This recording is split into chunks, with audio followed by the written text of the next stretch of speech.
हिना की जिंदगी किसी पुरसुकून दरिया की मानंद थी, जहां ख्वाबों की कश्तियां खामोशी से मंजिल की जानिब रवां थीं। वो एक छोटे से शहर के मुतवस्सित घराने की बेटी थी, जिसके हाथों में कलम था और आंखों में अपने खानदान के लिए कुछ कर गुजरने की तड़प। वो दिन भर ऑनलाइन काम में जुटी रहती और शाम ढले गली के बच्चों को ट्यूशन पढ़ाती। उसकी दुनिया किताबों, लैपटॉप की स्क्रीन और अपनी ज़ईफ़ दादी की खिदमत तक महदूद थी। वो नहीं जानती थी कि तकदीर के पर्दे के पीछे कुछ ऐसे दरंदे घात लगाए बैठे हैं जिनके लिए इंसानियत महज एक लफ्ज़ से ज़्यादा कुछ नहीं। इस मनहूस दिन की दोपहर कुछ ज़्यादा ही खामोश थी। हिना अपनी ज़रूरत का कुछ सामान लेने के लिए करीबी बाजार की तरफ निकली। वो हमेशा की तरह चादर में खुद को ढांपे निगाहें झुकाए चल रही थी। अचानक एक काली शीशों वाली गाड़ी उसके करीब आकर रुकी। इससे पहले कि वो खतरे को भांप पाती, दो मजबूत हाथों ने उसके मुंह पर रुमाल रखकर उसे गाड़ी के अंदर खींच लिया। क्लोरोफॉर्म की बू ने उसे चंद लम्हों में नीम बेहोश कर दिया। जब उसे होश आया तो वो एक वीरान बदबूदार गोदाम में एक बोसीदा कुर्सी से बंधी हुई थी। सामने इकराम और उसका दोस्त खड़े एक शैतानी मुस्कुराहट के साथ उसे देख रहे थे। खुदा के लिए मुझे जाने दो, मैंने तुम्हारा क्या बिगाड़ा है? हिना की आवाज़ खौफ से थरथरा रही थी। इकराम ने एक सर्द कहकहा लगाया और अपना मोबाइल फ़ोन निकालकर वीडियो रिकॉर्डिंग ऑन कर दी। तुमने कुछ नहीं बिगाड़ा, बस तुम हमें पसंद आ गई हो।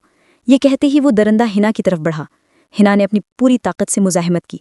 वो तड़पी, उसने अपने दांतों से इकराम के हाथ पर काटा, मगर वो वहशी ताकत के नशे में अंधा हो चुका था। उसने सफ़ाकी से हिना के कपड़े फाड़ना शुरू कर दिए। हिना की चीखें इस बंद कमरे की दीवारों से टकराकर दम तोड़ रही थीं। इकराम के दोस्त ने मोबाइल थामे इस होलनाक मंजर को कैमरे में कैद करना शुरू कर दिया। वो मासूम वजूद इन दो दरिंदों के सामने बेबस हो गया, जिन्होंने न सिर्फ उसकी पाकीज़गी को पामाल किया, बल्कि उसकी रूह पर ऐसे गहरे जख्म लगा दिए जो कभी न भरने थे। वो करब, वो जिल्लत और वो बेबसी हिना की ज़िंदगी का वो स्याह-तरीन बाब था जिसने उसे जिंदा दरगूर कर दिया। उस रात जब हिना लड़खड़ाते कदमों के साथ घर पहुंची तो उसका वजूद लहूलुहान था और रूह किरची किरची। वो चुपचाप अपने कमरे में दबक गई। उसकी आंखों के आंसू खुश्क हो चुके थे, मगर अंदर एक तूफान बरपा था। वो चाहती थी कि चिल्ला चिल्लाकर सबको बताए कि उसके साथ क्या हुआ है, मगर इकराम के वो अल्फाज उसके कानों में शीशे की तरह उतर रहे थे। अगर किसी को बताया तो ये वीडियो पूरे शहर के मोबाइल फ़ोन्स में होगी। तुम्हारे बाप और भाई बाहर निकलने के काबिल नहीं रहेंगे। ये धमकी नहीं थी, ये जीती जागती मौत थी। अगले चंद दिन हिना के लिए किसी जहन्नम से कम ना थे। वो जिंदा लाश बनकर घर में घूमती रही। उसकी खामोशी को घर वालों ने थकन समझकर नज़रअंदाज कर दिया, मगर उसका अंदरूनी कर्ब उसे खाए जा रहा था। इकराम और उसके साथी ने उसे ब्लैकमेल करना शुरू कर दिया। वो उसे बार बार उस वीडियो के जरिए डराते और अपनी हौस का निशाना बनाते रहे। हिना हर बार मरी और हर बार उसे जीना पड़ा। वो उनके जाल में इस तरह फंस चुकी थी कि उसे निकलने का कोई रास्ता नजर नहीं आता था। मुआशरे का खौफ और ख़ानदान की इज्जत की जंजीरें उसके पैरों में बेड़ियां बन चुकी थीं। वो तन्हाई में अपने रब से सवाल करती कि उसका कसूर क्या था। क्या एक बेटी होना ही उसकी सबसे बड़ी खता थी? उसने तहैया कर लिया था कि वो ये राज किसी पर जाहिर नहीं करेगी, चाहे उसे अंदर ही अंदर घुटकर मरना ही क्यों ना पड़े। वो नहीं जानती थी कि ये खामोशी उसे एक ऐसे मोड़ पर ले आएगी जहां अपनों के रवैये उसे खुदकुशी पर मजबूर कर देंगे। उसकी दुनिया उजड़ चुकी थी, मगर अभी उसकी आजमाइश का एक नया और भयानक रुख सामने आना बाकी था, जिसका आगाज़ उस वक्त हुआ जब उसे महसूस हुआ कि उसके वजूद के अंदर एक नापसंदीदा जिंदगी सांस लेने लगी है। वो हामला हो चुकी थी और यही वो सच्चाई थी जिसे वो अब किसी निकाब में नहीं छुपा सकती थी। वक्त किसी बेरहम दरिंदे की तरह हिना के वजूद को नोच रहा था।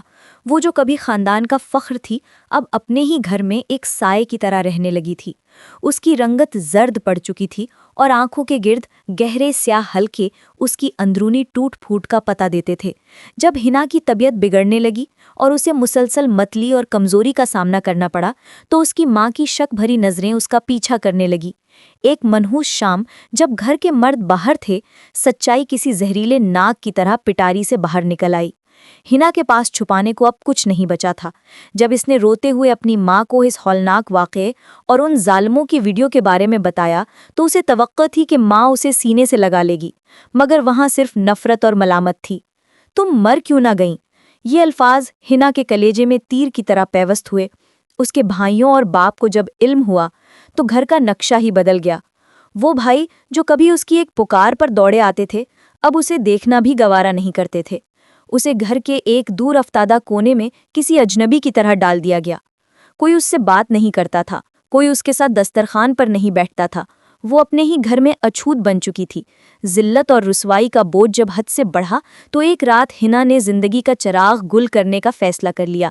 اس نے پنکھے سے پھندا لٹکایا اور کرسی پر کھڑی ہو گئی۔ عین اس وقت جب وہ موت کی آغوش میں جانے والی تھی، اس کی ماں کمرے میں داخل ہوئی اور اسے نیچے اتار لیا۔ ہنا کو لگا کہ شاید ماں کی ممتا جاگ اٹھی ہے، لیکن اس کے اگلے جملے نے ہنا کی روح کو فنا کر دیا۔ خبردار جو دوبارہ ایسی حرکت کی، میں تمہیں بچانا نہیں چاہتی، بس یہ نہیں چاہتی کہ تمہاری اس منحوس لاش کی وجہ سے پولیس ہمارے گھر آئے اور محلے میں ہماری بچی کھچی عزت بھی خاک میں مل جائے۔ ہنا کو لگا کہ وہ جیتے جی مر گئی ہے۔ والدین نے اسے اسقاط حمل کے لیے مجبور کیا، طرح طرح کی دوائیں دی اور دھمکیاں دی، مگر ہنا کے اندر سے ایک انجانی قوت نے اسے انکار پر مجبور کر دیا۔ وہ خود نہیں جانتی تھی کہ وہ اس بچے کو کیوں بچانا چاہتی ہے جو اس کی بربادی کی نشانی تھا، مگر اس کے اندر کی عورت شاید کسی معجزے کی منتظر تھی۔ 3.5 ماہ کی اس اذیتناک مسافت کے بعد ایک رات اس نے خواب میں ایک عظیم الشان روشنی دیکھی۔ اس روشنی سے ایک پروقار آواز آئی، ہنا گھبراؤ نہیں، یہ اندھیرا چھٹنے والا ہے، یہی بچہ تمہارے لیے انصاف کا ترازو بنے گا اور تمہاری کھوئی ہوئی حرمت واپس لائے گا۔ اس خواب نے ہنا کے مردہ وجود میں زندگی کی نئی لہر دوڑا دی۔ اس نے فیصلہ کر لیا کہ اب وہ یہاں مزید نہیں سڑے گے۔ فجر کی اذان سے قبل جب پورا گھر خواب خرگوش کے مزے لے رہا تھا، ہنا نے اپنی جمع پونجی اور ہمت سمیٹی اور خاموشی سے اس زندان سے نکل کھڑی ہوئی۔ پیچھے خط چھوڑ دیا جس میں کوئی شکوہ نہیں تھا، بس ایک الوداع تھا۔ فجر کی ٹھنڈی ہوا جب ہنا کے چہرے سے ٹکرائی تو اسے پہلی بار احساس ہوا کہ آزادی کی قیمت تنہائی بھی ہو سکتی ہے۔ اسٹیشن کی بھیڑ میں وہ ایک انجان مسافر تھی جس کے پاس ماضی کے نام پر صرف تلخ یادیں تھیں اور مستقبل کے نام پر وہ ننھی جان جو ابھی اس کے وجود کا حصہ تھی۔ اس نے راول پنڈی کی ٹرین پکڑی۔ پنڈی کی شورش زدہ سڑکیں اور اجنبی چہرے اسے خوفزدہ کرنے کے بجائے ایک تحفظ کا احساس دے رہے تھے، کیونکہ یہاں اسے کوئی بد کردار کہہ کے پکارنے والا نہیں تھا۔ راول پنڈی پہنچ کر اس نے سب سے پہلا کام ایک محفوظ ٹھکانہ ڈھونڈنے کا کیا۔ ایک ورکنگ ویمن ہاسٹل میں اسے ایک چھوٹا سا کمرہ مل گیا۔ وہاں اس نے خود کو ایک ایسی بیوہ کے طور پر متعارف کروایا جس کا اس دنیا میں کوئی نہیں تھا۔ اس جھوٹ نے اسے معاشرے کی نکیلی نظروں سے بچا لیا۔ ہنا نے اپنا پرانا سم کارڈ نکال کر رکھ دیا تاکہ ماضی کا کوئی سایہ اس کے حال کو پراگندہ نہ کر سکے، مگر اس نے پرانا نمبر بند نہیں کیا۔ وہ جانتی تھی کہ دشمن کی خبر رکھنے کے لیے اس کا رابطہ بحال رہنا ضروری ہے۔ اس نے نیا بینک اکاؤنٹ کھلوایا اور اپنے آن لائن کام کو دگنی محنت سے شروع کر دیا۔ دن بھر وہ ویب ڈیولپمنٹ اور بچوں کو پڑھانے میں مگن رہتی اور رات کے پچھلے پہر وہ اپنی ڈائری کے صفحات پر ان 2 درندوں کی تفصیلات درج کرتی۔ اس نے اکرام اور اس کے ساتھی کے قد و کاہٹ، ان کی گاڑی کا نمبر، ان کے بولنے کا انداز اور یہاں تک کہ اکرام کی بائیں ران پر موجود پیدائشی نشان تک کی تفصیل لکھ لی۔ یہ صرف یادداشت نہیں تھی، یہ اس کے انتقام کی پہلی اینٹ تھی۔ ہاسٹل میں اس کی ملاقات اپنی روم میٹ اسما سے ہوئی۔ اسما، جو اسلامی علوم کی طالبہ تھی، اس کے چہرے پر ایک عجیب سا نور اور لہجے میں مٹھاس تھی۔ شروع میں ہنا نے خود کو ایک خول میں بند رکھا۔ وہ نماز اور عبادت سے دور بھاگتی تھی کیونکہ اسے لگتا تھا کہ شاید اس کے رب اس سے ناراض ہے، ورنہ اس کے ساتھ ایسا کیوں ہوتا۔ لیکن ایک رات جب کمرے میں صرف شمع کی روشنی تھی اور اسما نہایت رقت آمیز لہجے میں قرآن کی تلاوت کر رہی تھی تو ہنا کی دل کی بنجر زمین پر پہلی بار آنسوؤں کی بارش ہوئی۔ قرآن کی آیات اس کے زخموں پر مرہم کی طرح لگنے لگیں۔ اسما نے اسے تھام لیا، اسے بتایا کہ اللہ ٹوٹے ہوئے دلوں میں رہتا ہے۔ ہنا کی زندگی میں آہستہ آہستہ سکون اترنے لگا اور وہ جو اس بچے سے نفرت کرتی تھی اب اسے اپنی بقا کی علامت سمجھنے لگی تھی۔ اسے احساس ہوا کہ وہ اکیلی نہیں ہے، اس کا رب اس کے ساتھ ہے۔ وقت اپنی مخصوص رفتار سے گزرتا رہا اور راول پنڈی کی اجنبیت اب ہنا کے لیے مانوسیت میں بدل چکی تھی۔ 8 ماہ گزر چکے تھے۔ اس دوران ہنا نے نہ صرف معاشی طور پر خود کو مستحکم کیا بلکہ ذہنی طور پر بھی ایک بہت بڑی تبدیلی سے گزری۔ وہ بچہ جسے وہ شروع میں اپنی بربادی کا اشتہار اور ایک ناپسندیدہ بوجھ سمجھتی تھی، اب اس کے وجود کا ایک ایسا حصہ بن چکا تھا جس کی ہر حرکت پر ہنا کے دل کی دھڑکنیں رقص کرنے لگتیں۔ ایک شام جب کھڑکی سے ڈھلتے سورج کی نارنجی کرنیں کمرے میں ٹھنڈک بکھیر رہی تھیں، ہنا نے اپنے پیٹ پر ہاتھ رکھ کر ایک عزم کیا۔ اس نے فیصلہ کیا کہ وہ اس معصوم کو کسی یتیم خانی یا کسی اور کے حوالے نہیں کرے گی۔ یہ اس کا اپنا خون تھا، اس کے وجود کی اذیت کا ثمر اور شاید اس کے مستقبل کا واحد سہارا۔ اس نے عہد کیا کہ وہ اس بچی کو ایک ایسا انسان بنائے گی جو محبت، ہمدردی اور عدل کا پیکر ہو۔ ہاسٹل کے تنگ کمرے میں اسما کی موجودگی ہنا کے لیے کسی فرشتے سے کم نہ تھی۔ اسما اسے نہ صرف دینی اور اخلاقی سہارا دیتی بلکہ اس کی صحت کا بھی بے حد خیال رکھتی۔ آخرکار وہ گھڑی آ پہنچی جب ہنا کے آنگن میں ایک کلی کھلی۔ اللہ نے اسے ایک نہایت خوبصورت بیٹی سے نوازا جس کا نام ہنا نے مہرالنساء رکھا۔ مہرالنساء یعنی عورتوں کا سورج۔ اسما اس پورے عمل میں ہنا کے ساتھ سائے کی طرح رہی۔ ہاسٹل کی انتظامیہ اور وہاں کی گندگی اب ایک نوزائیدہ بچی کے لیے موضوع نہیں تھی۔ چنانچہ اسما اور ہنا نے مل کر فیصلہ کیا کہ وہ ایک فیملی اپارٹمنٹ میں منتقل ہو جائیں گی۔ اسما کی تعلیم اب آخری مراحل میں تھی۔ اس نے ایک آن لائن سینٹر میں بچوں کو قرآن پڑھانا شروع کر دیا تھا تاکہ وہ گھر کے اخراجات میں ہنا کا ہاتھ بٹا سکے۔ نئے فلیٹ میں منتقل ہونے کے بعد ہنا کی زندگی میں جیسے رنگ بھر گئے۔ مہرالنساء کی معصوم مسکراہٹ نے ہنا کے برسوں پرانے زخموں پر مرہم رکھ دیا۔ وہ اب پہلے جیسی سہمی ہوئی لڑکی نہیں تھی بلکہ ایک پرے اعتماد ماں بن چکی تھی۔ وہ گھر بیٹھے اپنا ویب ڈیولپمنٹ کا کام کرتی اور باقی وقت اپنی بیٹی کی پرورش میں صرف کرتی۔ وہ اب اپارٹمنٹ کی دوسری خواتین سے بھی ملتی، ہنستی مذاق کرتی اور اپنی ادھوری زندگی کو مہرالنساء کے ذریعے مکمل کرنے کی کوشش کرتی۔ اس کی شخصیت میں ایک عجیب سی چمک آ گئی تھی۔ اسما کچھ عرصے بعد اپنی تعلیم مکمل کر کے اپنے آبائی شہر واپس چلی گئی مگر ان کا رابطہ برقرار رہا۔ ہنا اب تنہا نہیں تھی۔ اس کے پاس اس کی ذہین اور خوبصورت مہرالنساء تھی جو وقت گزرنے کے ساتھ ساتھ اپنی ماں کی ہمت کا استعارہ بن رہی تھی۔ مہرالنساء کا بچپن خوشیوں اور علمی ماحول میں گزر رہا تھا مگر وہ نہیں جانتی تھی کہ اس کی ماں کے ماضی کا ایک خوفناک راز ایک پرانے صندوق میں بند اس کے انکشاف کا منتظر تھا۔ وقت کا پہیہ اپنی پوری رفتار سے گھوم رہا تھا اور مہرالنساء جو کبھی محض ایک کلی تھی اب ایک توانا اور پرمقار نوجوان لڑکی بن چکی تھی۔ وہ نہ صرف ظاہری حسن میں بے مثال تھی بلکہ اپنی ماں کی طرح بلا کی ذہین اور محنتی بھی تھی۔ اس نے اپنی پوری زندگی اپنی ماں ہنا کے گرد گھومتے دیکھی تھی۔ وہ جانتی تھی کہ اس کی ماں نے اسے پالنے کے لیے کتنی محنت کی ہے مگر وہ اس ادھورے پن سے بھی واقف تھی جو اکثر ہنا کی آنکھوں میں جھلکتا تھا۔ ہنا نے اسے ہمیشہ یہی بتایا تھا کہ اس کے والد ایک حادثے میں بچھڑ گئے تھے اور ان کا اس دنیا میں کوئی دوسرا سہارا نہیں۔ مہرالنساء نے کبھی اس بات پر شک نہیں کیا تھا مگر تقدیر کے فیصلے کچھ اور ہی تھے۔ ایک روز جب مہرالنساء اسٹور روم کی صفائی کر رہی تھی تو اسے ایک پرانا اور دھول سے اٹا ہوا لکڑی کا صندوق ملا۔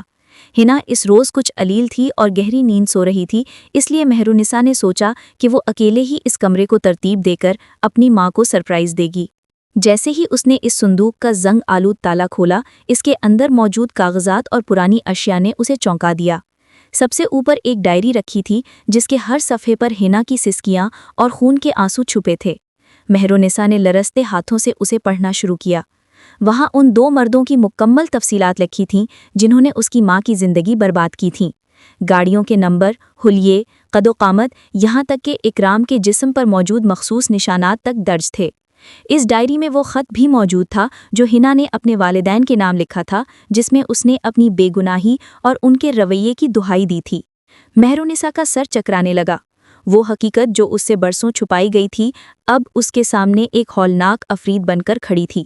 اسے معلوم ہوا کہ وہ کسی حادثے میں یتیم نہیں ہوئی تھی بلکہ وہ ایک ایسے گناہ کا نتیجہ تھی جو اس کی ماں پر مسلط کیا گیا تھا۔ اس لمحے مہرالنساء کے اندر کی معصوم لڑکی مر گئی اور ایک آہنی ارادے والی عورت نے جنم لیا۔ اس نے تہیہ کر لیا کہ وہ اس وقت تک سکون سے نہیں بیٹھے گی جب تک ان درندوں کو کیفر کردار تک نہ پہنچا دے۔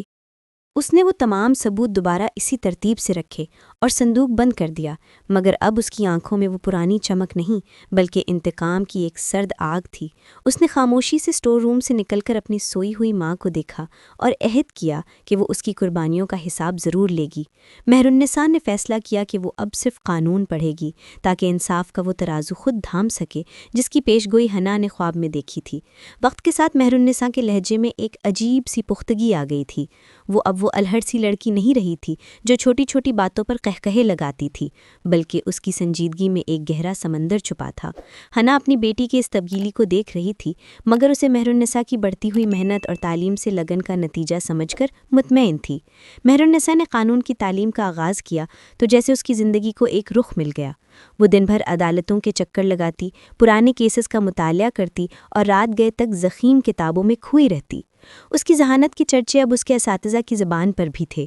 ایک شام جب آسمان پر شفق کے رنگ بکھرے ہوئے تھے، ہنا نے مہرالنساء کے پاس بیٹھ کر پیار سے اس کا ماتھا چوما۔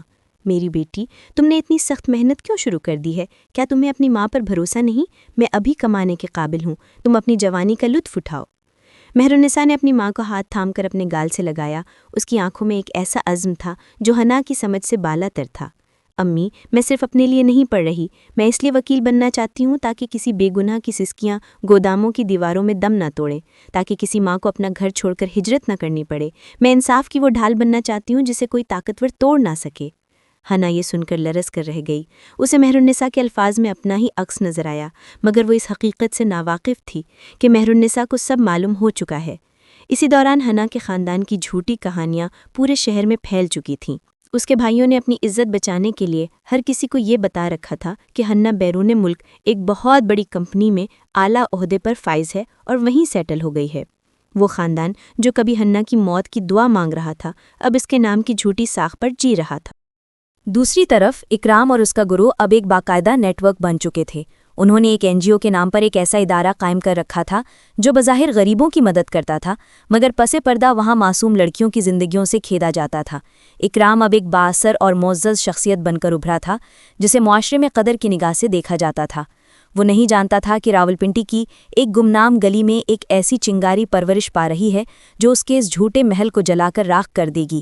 مہرالنساء نے اپنی ڈائری میں اکرام کا نام درج کر لیا تھا، اب بس وقت کے صحیح رخ کا انتظار تھا۔ وقت کا دریا بہتا رہا اور مہرالنساء نے اپنی انتھک محنت سے قانون کی ڈگری مکمل کر لی۔ وہ اب محض ایک طالبہ نہیں تھی، بلکہ راولپنڈی کی عدالتوں میں ایک ابھرتا ہوا نام بن چکی تھی۔ اس کی شخصیت میں ایک ایسی ہیبت تھی کہ بڑے بڑے مجرم اس کے سامنے آنے سے کتراتے تھے۔ مہرالنساء نے اپنی پریکٹس کے دوران جان بوجھ کر خواتین کے حقوق اور جنسی استحصال کی کیسز کو ترجیح دی۔ اس کا مقصد صرف شہرت نہیں بلکہ اس خفیہ نیٹ ورک تک پہنچنا تھا جس کا سربراہ اکرام تھا۔ اسی دوران اس کی ملاقات افضل ندیم سے ہوئی جو پولیس میں ایک ایماندار اور فرض شناس انسپکٹر تھا۔ افضل نے مہرالنساء کے جذبے کو دیکھا تو وہ اس کا معترف ہوئے بغیر نہ رہ سکا اور جلد ہی دونوں کے درمیان ایک گہرا پیشہ ورانہ اور جذباتی رشتہ استوار ہو گیا جو سول میٹس کی عملی تصویر بن گیا۔ مہرالنساء اب ایک کامیاب وکیل تھیں اور اس کے ماتحت کئی جونیئر وکلا کام سیکھ رہے تھے۔ ایک روز حنا نے اپنی بیٹی کے چہرے پر تھکن کے سائے دیکھے تو پیار سے اس کے قریب آ بیٹھیں۔ میری مہر، تم اب ایک مقام حاصل کر چکی ہو، کیا اب وقت نہیں آیا کہ تم اپنی زندگی بسانے کا سوچو؟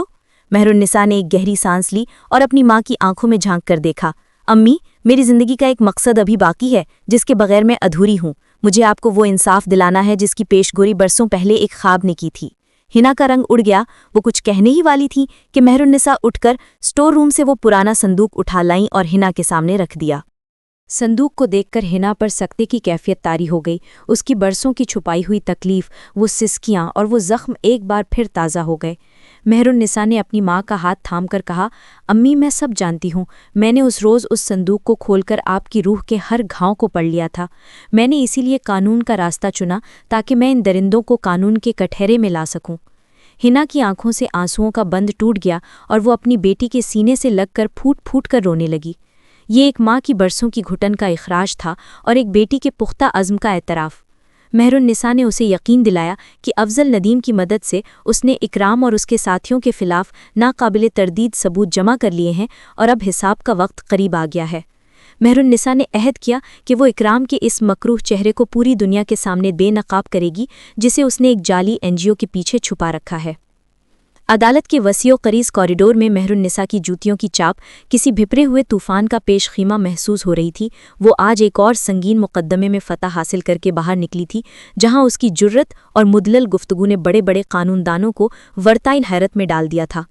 وہ اپنی فائلوں کو درست کر رہی تھی کہ اچانک ایک سائے نے اس کا راستہ روکا۔ مہرالنساء نے نظر اٹھائی تو سامنے وہی شخص کھڑا تھا جس کا چہرہ اس نے اپنی ماں کی ڈائری کے ذریعے اپنے ذہن کے نہا خانے میں نقش کر لیا تھا۔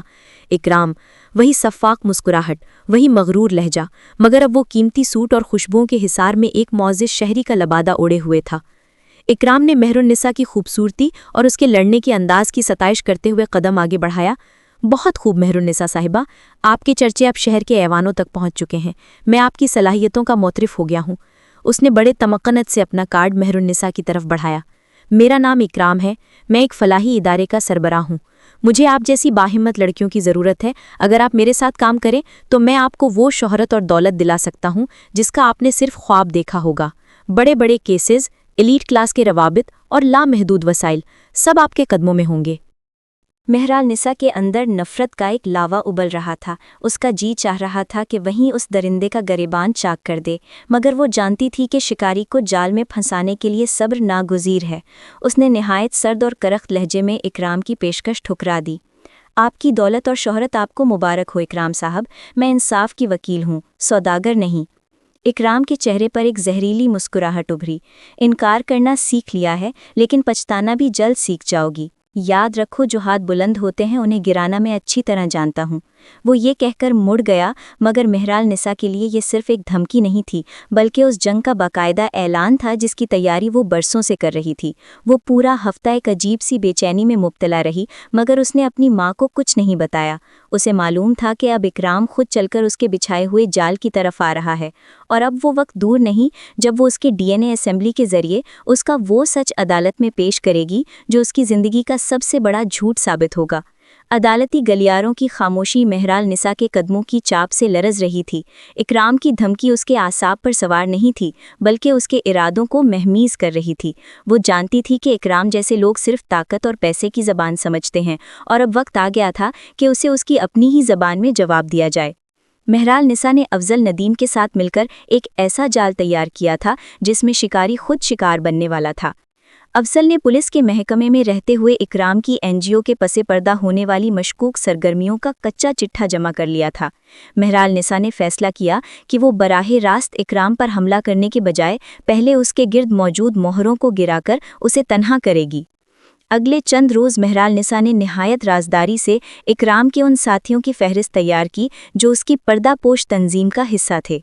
उसे मालूम हुआ कि इकराम के ताल्लुकात शहर के बाअसर हलकों में इतने गहरे हैं कि उसे छूना नामुमकिन समझा जाता था। लेकिन महराल निसा के पास एक ऐसा हथियार था जिसका इकराम को वहमो गुमान भी न था। वो था खून का रिश्ता। महराल निसा ने उस दिन का वाक़या याद किया जब इकराम ने उसे कॉरिडोर में रोका था। उस वक्त इकराम ने मेज़ पर रखे गिलास से पानी पिया था। महराल निसा ने अपनी जहानत और हाजिर दिमागी से वो गिलास फॉरेंसिक टेस्ट के लिए हासिल कर लिया था। उसने अपने और इकराम के डीएनए असेंबली के नमूने लेबोरेटरी भिजवा दिए थे। ये रिपोर्ट इस केस का वो खुफिया वर्क थी जिसने इकराम के तकब्बुर का जनाजा निकालना था। केस की पहली बाकायदा समाअत का दिन करीब आ रहा था। महरुन्निसा ने इकराम पर बढ़ाए रास्त अपनी मां के रेप का केस फाइल नहीं किया था, बल्कि उसने उन मुतअद्दिद लड़कियों की तरफ से मुकदमा दर्ज किया था जो इकराम के नेटवर्क का शिकार बनी थीं।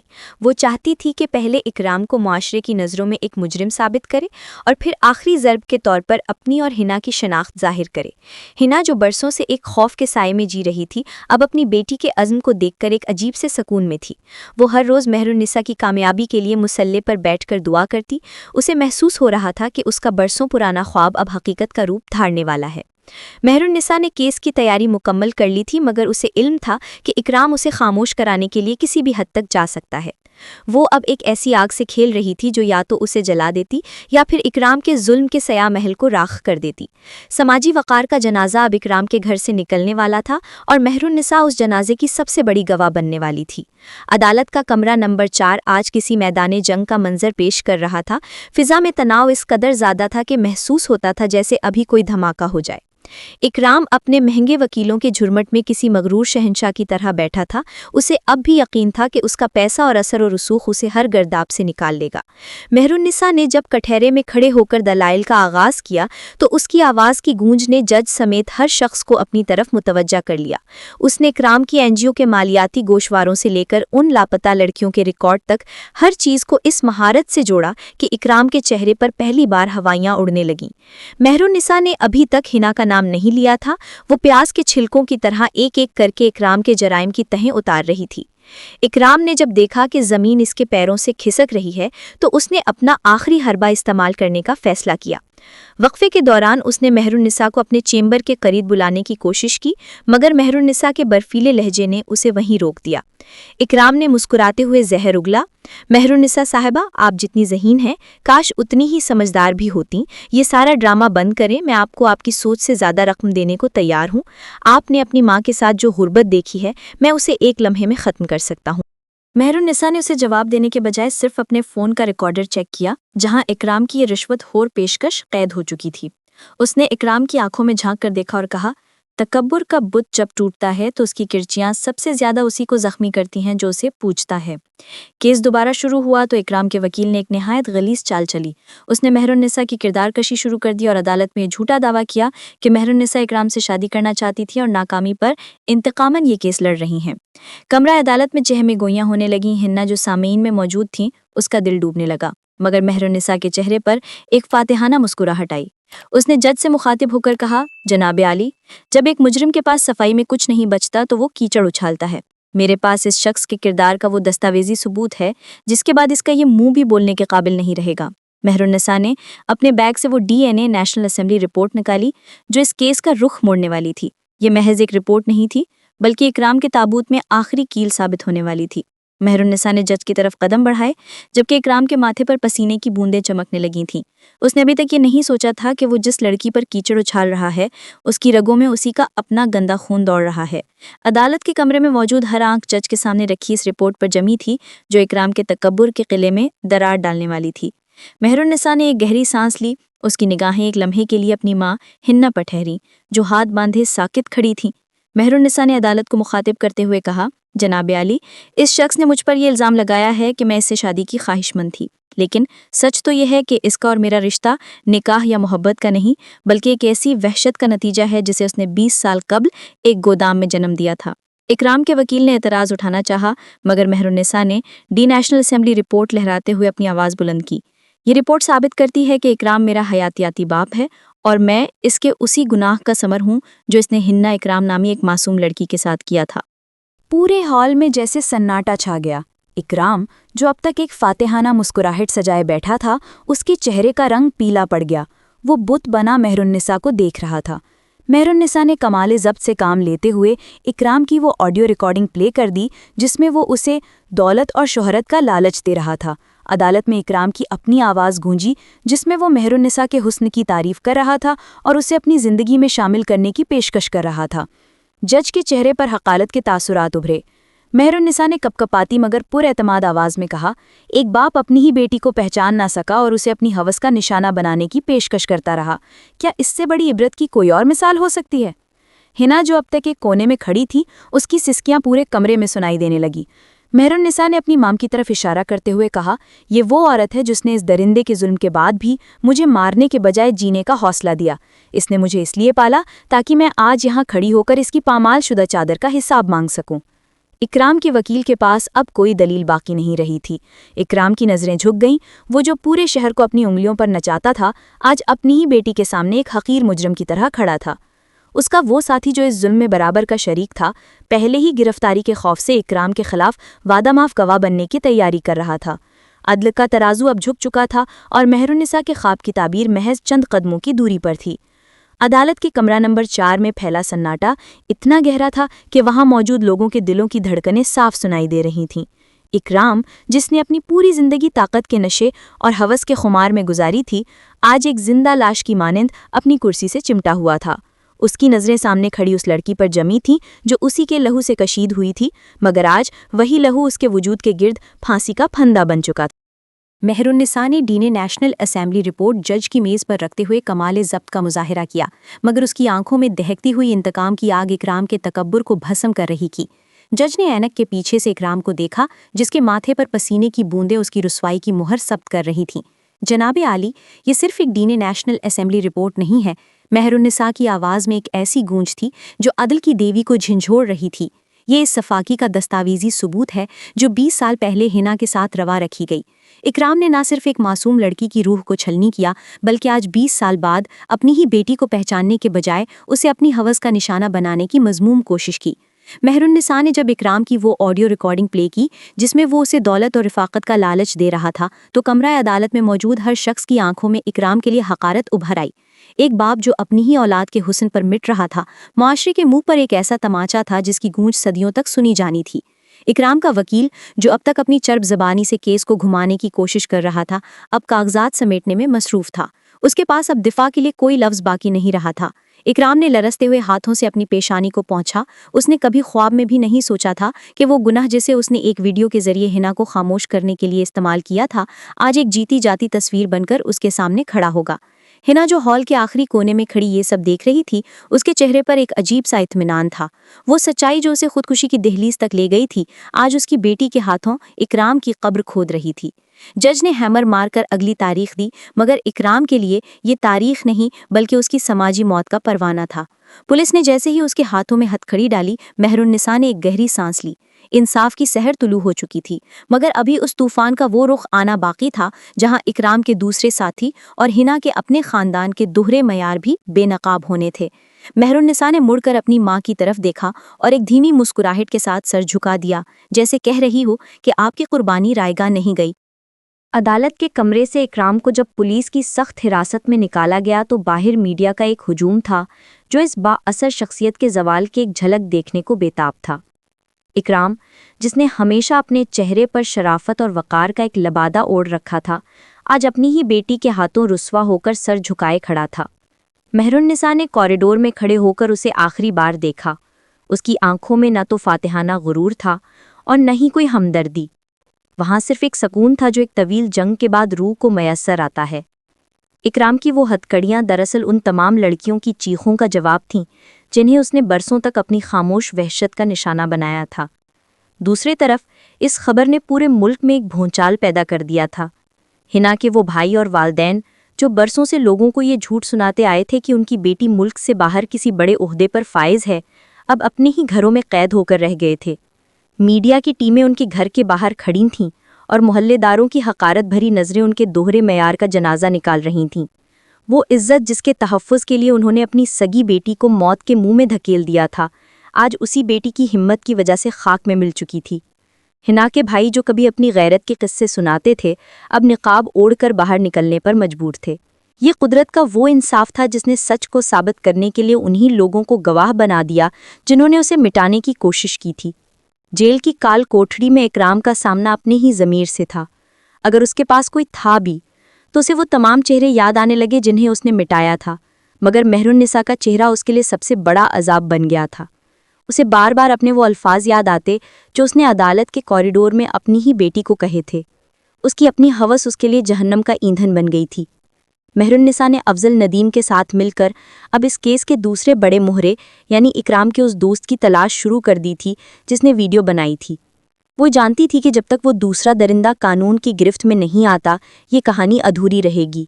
इंसाफ की ये गाड़ी अब रुकने वाली नहीं थी और अगला पड़ाव उन तमाम सबूतों को मंजर आम पर लाना था जो इकराम ने अपनी खुफिया तिजोरियों में छुपा रखे थे। मेहरुन्निसा ने हिना का हाथ थामकर उसे यकीन दिलाया कि अब इनके सर कभी नहीं झुकेंगे। इकराम के जवाल ने इस बंद समाज में एक ऐसा शगाव डाल दिया था जहां बरसों से दबाए गए सच अब लावे की तरह बाहर निकल रहे थे। मेहरुन्निसा ने अपनी कामयाबी को हतमी नहीं समझा था। वो जानती थी कि दरिंदगी के इस खेल में इकराम तन्हा नहीं था। वो दूसरा शख्स जिसने उस हॉलमार्क दोपहर हिना की तजलील की वीडियो बनाई थी, अब भी कानून की गिरफ्त से बाहर था। मेहरुन्निसा ने अफजल नदीम के साथ मिलकर इकराम के उन खुफिया ठिकानों पर छापे मारने की मंसूबाबंदी की जहां वो अपनी गलीज याददाश्तें महफूज रखता था। इकराम, जो जेल की सलाखों के पीछे अपनी ही बेटी के हाथों होने वाली जिल्लत को हज़म नहीं कर पा रहा था, अब ज़हनी तौर पर टूट रहा था।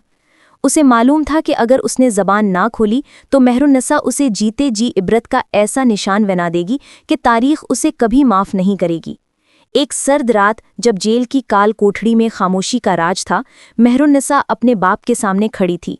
उसकी आंखों में नफरत नहीं थी, बल्कि एक ऐसा मुंजमद सुकून था जो किसी बड़े तूफान का पेश खैमा होता है। इकराम ने लरसते हुए हाथों से पानी का ग्लास थामा और मेहरुन्निसा की तरफ देखा। तुम जीत गई हो मेहरुन्निसा, तुमने साबित कर दिया कि तुम उसी का लहू हो जिसने कभी हारना नहीं सीखा था। मेहरुन्निसा ने करख्त लहजे में जवाब दिया, मैं आपकी जीत नहीं, आपके गुनाहों का हिसाब हूँ।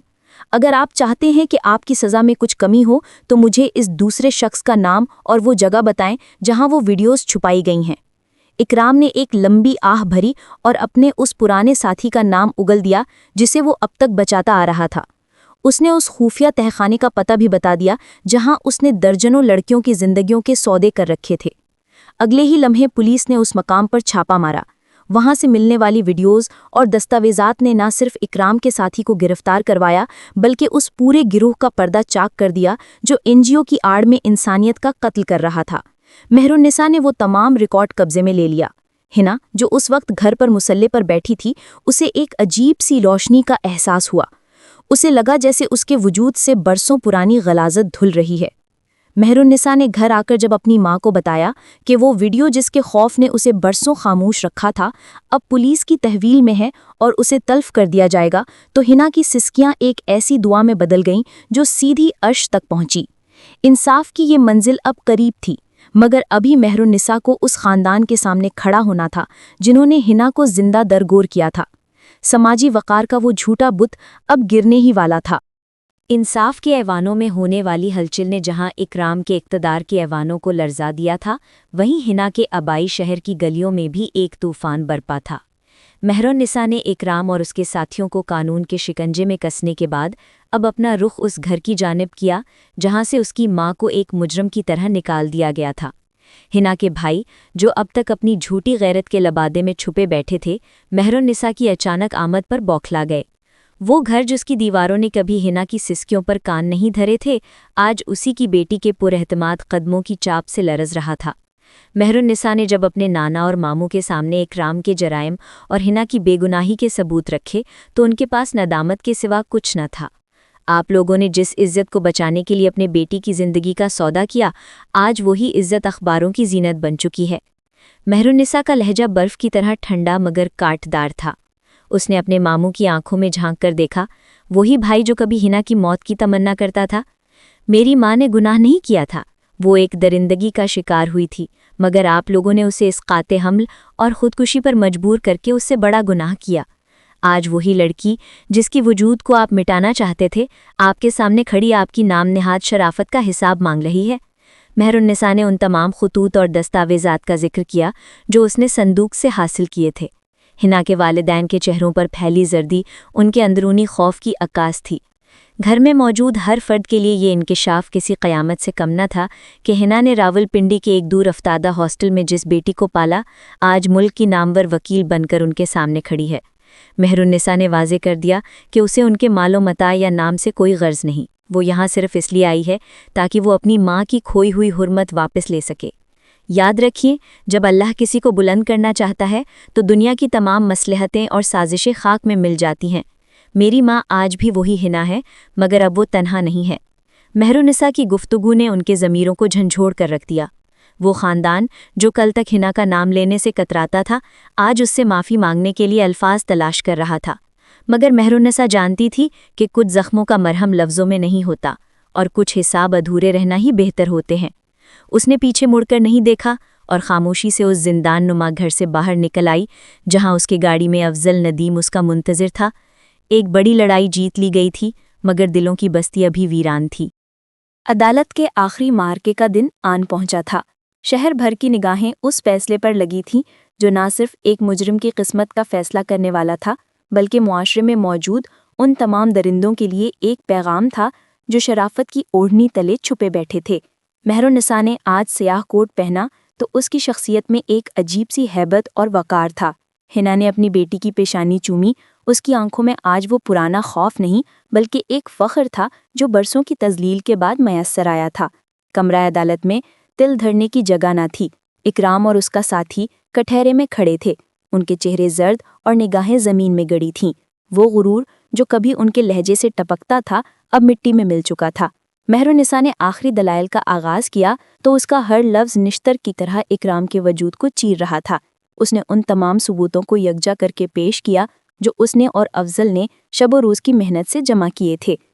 जनाब आली, ये महज एक रेप केस नहीं है, ये इस निज़ाम के ख़िलाफ़ एक बगावत है जहाँ ताकतवर कमज़ोर की हुर्मत को अपने पैरों तले रौंदना अपना हक समझता है। इकराम ने 20 साल कबल एक मासूम लड़की की ज़िंदगी बर्बाद की और फिर 20 साल तक एक एनजीओ के पर्दे में दर्जनों घर उजाड़े। मेहरुन्निसा ने जब वो डीएनए नेशनल असेंबली रिपोर्ट और इकराम का अपना एतराफ़ी बयान अदालत के सामने पढ़ा तो पूरे हॉल में एक तलातुम बर्पा हो गया। जज ने फरीक़ैन के दलाइल सुनने के बाद कलम उठाया। इकराम की सांसें जैसे थम सी गई थीं। जज ने उसे और उसके साथी को उम्र कैद की सज़ा सुनाई और उसकी तमाम जायदाद जब्त करके उन मुतासरा लड़कियों की फलाह बहबूद के लिए वक्फ करने का हुक्म दिया जिनकी ज़िंदगी उसने जहन्नुम बनाई थी। जज का हैमर जब मेज़ पर लगा तो हिना की आंखों से आंसुओं का एक सैलाब रवां हो गया। ये गम के आंसू नहीं थे, ये उस इंसाफ के आंसू थे جس کا وعدہ اسے برسوں پہلے ایک خواب میں دیا گیا تھا۔ اکرام کو جب پولیس کٹہرے سے لے جانے لگی تو مہرالنساء اس کے سامنے آئی۔ اکرام نے لرزتے لبوں سے کچھ کہنا چاہا مگر مہرالنساء نے اسے بولنے کا موقع نہ دیا۔ آپ کا گناہ اتنا بڑا ہے کہ اس کی تلافی لفظوں میں ممکن نہیں۔ آپ کی سزا کا آغاز آج سے ہوا ہے۔ اب آپ اپنی باقی زندگی ان سلاخوں کے پیچھے گزاریں گے جہاں ہر پل آپ کو اپنی بیٹی کا چہرہ یاد آئے گا۔ اکرام سر جھکائے باہر نکل گیا، جبکہ حنا اور مہرالنساء ایک دوسرے کے گلے لگ کر اس سکون کو محسوس کرنے لگیں جو صرف سچ کی جیت سے ملتا ہے۔ انصاف کا سورج پوری آب و تاب سے طلوع ہو چکا تھا۔ عدالت کے وسیع و عریض حال میں جج کے فیصلے کی گونج ابھی تک فضا میں لرز رہی تھی۔ اکرام اور اس کے ساتھی کو عمر قید کی سزا سنائی جا چکی تھی، مگر مہرالنساء کے چہرے پر فاتحانہ غرور کے بجائے ایک عمیق سنجیدگی طاری تھی۔ وہ جانتی تھی کہ یہ صرف ایک قانونی جنگ کی جیت ہے، روح کے زخموں کا مداوا ابھی باقی ہے۔ اکرام کو جب پولیس کی حراست میں کمرہ عدالت سے باہر لے جایا جانے لگا تو مہرالنساء نے ایک لمحے کے لیے اس شخص کا راستہ روکا جو اس کا حیاتیاتی باپ تھا، مگر جس کی پہچان صرف وحشت سے عبارت تھی۔ اکرام کا سر جھکا ہوا تھا اور اس کی آنکھوں میں وہ درندگی اب ندامت کے گہرے گڑھوں میں بدل چکی تھی۔ مہرالنساء نے نہایت دھیمے مگر کاٹ دار لہجے میں کہا، آپ نے 20 سال پہلے ایک عورت کی خاموشی کو اس کی کمزوری سمجھا تھا، مگر آج اسی خاموشی سے جنم لینے والی آواز نے آپ کے پورے وجود کو قانون کی زنجیروں میں جکڑ دیا ہے۔ اب آپ کی باقی زندگی ان سلاخوں کے پیچھے اسی چہرے کو یاد کرتے ہوئے گزرے گی جسے آپ نے پہچاننے سے انکار کر دیا تھا۔ اکرام کے پاس جواب میں کہنے کو کچھ نہ تھا۔